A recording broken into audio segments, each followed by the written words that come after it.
Well, let's talk more about China's economic roadmap for the next year, and we'll bring in our current affairs commentator, Einar Tangen, who's also live in Beijing. Einar, welcome again to the broadcast.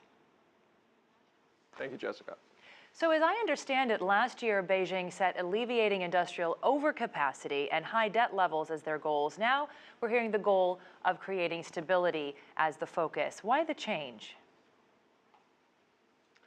Well, I think it's a matter of nuance and words. I think actually people should just see this as steady as she goes. Beijing, this particular report is very, very general. The details and all the policies that will be looked to be implemented in the coming year will be released later when the party meets. So this is really just assuring people that things are moving in the right direction. Now, how is Beijing factoring in the possibility of instability coming from the incoming U.S. president? You know, we had these several days of back and forth between the two countries, and obviously major trade changes could well be on the way. How is that going to affect the Chinese economy? Well, I'm reminded of a statement by a U.S. politician who said the knowns and unknowns and what we know and don't know. Actually, Trump is a complete unknown. Absolutely. Beijing is watching very, very carefully to try to understand exactly where he's going. There's a whole slew of things that are happening within the U.S. In terms of protectionism, moving further to the right, more hawkish behavior on the military side, this kind of America first attitude. So it's really hard to read the tea leaves in terms of what the real agenda will be in the coming year. But hopefully, with the signs of the U.S. economy picking up, with the signs that China's economy is stabilizing, Beijing is hopeful that Donald Trump will turn an ear to this and ride this crest rather than destroy it. And of course, we've heard a lot of messaging out of Beijing. I was at something earlier this week where the Chinese ambassador to the United States talked about the foundation of the U.S.-China relationship and the importance of the One China policy, but also sent a message on protectionism, as you mentioned. What are Beijing's levers, so to speak, to make sure that this relationship does go forward in a stable manner?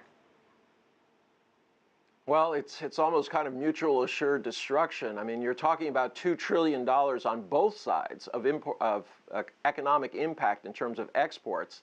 This is not something that the U.S. can walk away from. I mean, it's fine to say me first, but you're in a sandbox with everybody else. This is a multipolar world. This is not simply the U.S. can dictate economic terms to the rest of us.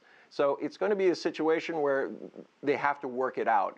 Otherwise, you're going to see massive layoffs within American companies who are being protected by other countries who feel that they are, in turn, being things. I mean, when you go back to the Great Depression and you start looking at the wave of protectionism that circled the world and brought about the most tragic consequences, people should be keeping this in mind as they go forward. You know, the other thing, of course, that Beijing is keeping in mind is the U.S. Central Bank action. Of course, we saw a very slight raise issued this week and the promise of more to come. How is China factoring that in?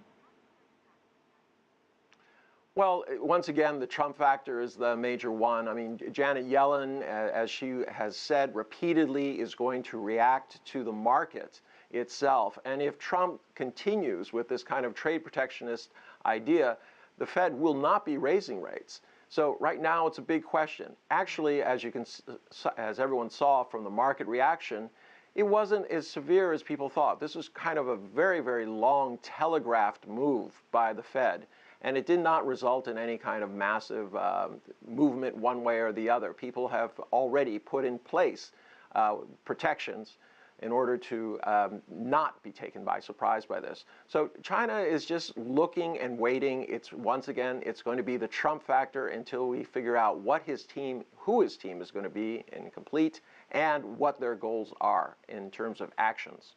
Yeah, certainly the whole world is watching those picks for the cabinet. But, you know, just today we saw that China is no longer holding the most treasury bonds in the United States. Japan is now holding more. Does that factor in here in terms of leverage? Yeah, yes and no. I mean, this is a time for China to sell. I mean, quite frankly, the strengthening dollar, the weakening yuan, there are opportunities here for them. You've seen a gradual drawdown as China moves its forex reserves away from treasuries into hard assets. And this is, I think, a good strategy. If you were looking at your personal portfolio in this particular case, you'd probably be doing the same thing. In terms of will China use this as massive leverage? Probably not. I mean, it can go both ways. I mean, during the campaign period, Trump was not shy about saying things like, well, I could repudiate this or to do something that would roil the markets. Now, would he do that? Probably not. But, you know, this is a very, very uncertain times. This is a man who thrives on creating confusion and getting people to reset the bookends, as I say, in a kind of deal. So he'll come in with something outrageous and then try to get you to a point where it's very favorable to himself. Well, Einar Tangen, we appreciate you coming back to talk with us about the economic plan and all of the U.S.-China relations with respect to the economy. There's a lot going on to talk about. I'm sure we'll see you again soon. Thank you so much.